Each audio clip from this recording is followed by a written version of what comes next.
Imported हुकूमत शहबाज गिल की जमानत में रोड़े अटकाने लगी। पुलिस का रहनुमा PTI की दरख्वास्त जमानत पर रिकॉर्ड पेश करने से गुरेज, अदालत बरहम। इस्लामाबाद पुलिस को आखिरी मौका दे दिया।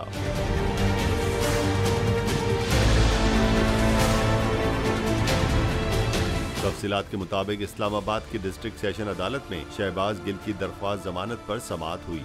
जज ताहिर महमूद सप्रा ने इस्तफसार किया कि तफ्तीशी अफसर आए हैं, उनसे राब्ता करें, पता करें कहां हैं। पुलिस हुक्काम ने बताया कि तफ्तीशी अफसर से राब्ता हुआ था लेकिन अभी नहीं पहुंचे। हम अभी अदालती हुक्म के मुताबिक फिर मालूम करके बता देते हैं। वकील शहबाज गिल ने कहा, बहुत ज्यादती की बात है कि पुलिस मुसलसल ताखीर कर रही है।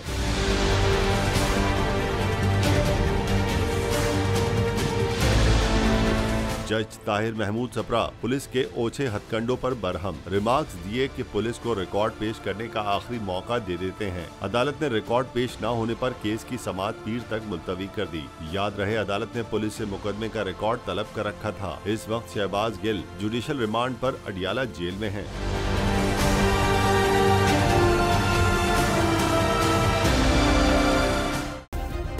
सब्सक्राइब करें और बेल दबाएं ताकि कोई खबर रह न जाए।